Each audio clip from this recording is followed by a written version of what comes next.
வணக்கம் நண்பர்களே, இது ஹோண்டா சைன் 125. அந்த வண்டி பார்த்திங்கன்னா வண்டி ஃபுல் இன்ஜின் ஒர்க். இது இந்த வண்டியில் இன்ஜின் ஒர்க் பார்த்தாச்சு. வண்டி வந்தப்போ பார்த்திங்கன்னா ரொம்ப இந்த வண்டி பயங்கர அடாசு. வண்டி இருந்தது ஃபுல் இன்ஜின் ஒர்க் பார்த்தாச்சு. பார்த்துட்டு இந்த கார்பரேட்டரு நம்ம கிலோமீட்டர் முன்னாடியே பார்த்து இந்த ஏர் ஸ்க்ரூ வந்து இதில் கழட்டி பார்த்தோம். இந்த வண்டி நான் எடுக்கும்போது வண்டி ஆஃப் ஆகும் கப்பு கப்புன்னு. இதில் வந்து நான் கார்பரேட்டர் மாற்றுறேன். இப்போ இந்த ஏர் ஸ்க்ரூவோட இந்த நுனியில் பார்த்தீங்கன்னா இந்த கூராக இருக்கும் இந்த ஹோண்டா சைனில்.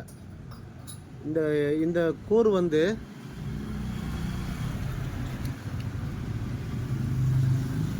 இது உள்ளே போய் மாட்டி லாக் ஆகிடுச்சு.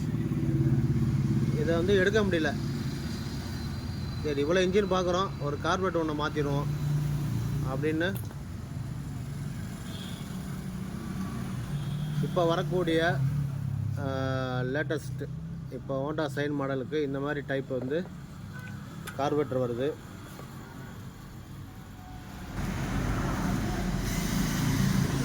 இப்போ இந்த கார்பரேட்டர் வருது. இந்த டிபிஎஸ் சென்சார் இதை கனெக்ஷன் கொடுப்பாங்க. இதில் வந்து டிபிஎஸ் வருது. இதில் பாருங்கள், சுவிட்சு கரெக்டாக கொடுத்துருக்காங்க. அதே மாதிரி இந்த டிபிஎஸ் சுவிட்சு இந்த இடம்.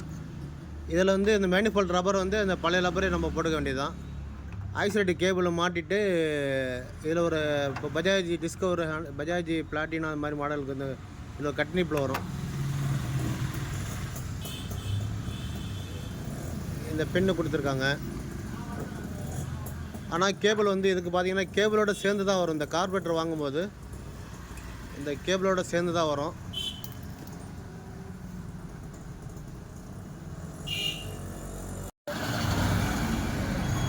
இதில் பார்த்தீங்கன்னா இந்த சோக்கு உட்கார்றது, சோக்கோட ஆப்ஷன், அதாவது பிஸ்டன் நல்லா க்ளோஸ் ஆகுதா அப்படிங்கிறத பார்த்துட்டோம். கரெக்டாக இருக்குது.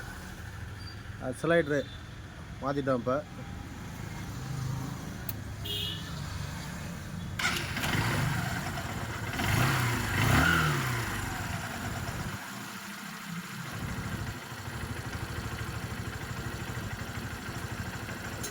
இந்த வண்டி இன்ஜின் வேலை பார்த்தனால இப்போ இந்த பெயிண்டிங் மார்க் வந்து இங்கே கொடுத்துருக்காங்க. ஒரு அரை மரம் வந்து நான் உள்ளே நெருக்கியிருக்கேன். கொஞ்சம் ஓடின பிறகு ஃப்ரீ ஆயிரும். இதில் 1.25 வைக்கிறாங்க. ஏன்னா 1.25 இது இந்த கார்பரேட்டுக்கு 1.25 வைக்கிறாங்க. இப்போ நான் வந்து ஒரு அரை மரம் மட்டும் கொஞ்சம் உள்ளே க்ளோஸ் பண்ணியிருக்கேன். உங்களுக்கு வந்து ஃப்ரீயான பிறகு ஓப்பன் பண்ணிக்கலாம்.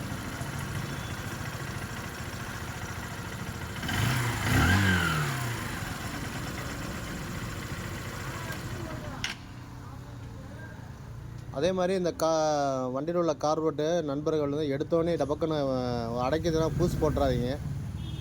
இதில் உள்ள டயாஃப்ரம் பார்க்கணும். இந்த சோக்கு பிஸ்டனு இதில் உள்ள ஒரு ஓரிங் வரும். அதே மாதிரி ஏர் ஸ்க்ரூ உள்ள கரெக்டாக இருக்கா இதெல்லாம் பார்த்துட்டு டிபிஎஸ் கரெக்டாக ஒர்க் ஆகுதா, இதெல்லாம் டிபிஎஸ் இதில் கரெக்டாக ஒர்க் ஆனாலே மற்றபடி எல்லாமே நம்ம இந்த கார்பரேட்டர் தேர்த்திடலாம்.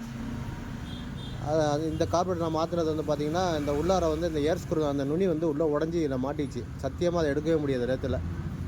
அது போட்டு மெனக்கிறதுக்கு இந்த கார்பரேட்டர் வந்து கஸ்டமருக்கு திருப்தியாக இருக்கும், ஒன்றும் பிரச்சனை இல்லை. அதே மாதிரி ஹோண்டா சைன் பொறுத்த வரைக்கும் நல்லா காரோட பக்கா க்ளீன் பண்ணும். ஸ்லோ ஸ்பீடு ஆடலைன்னா அடைக்குதுன்னா.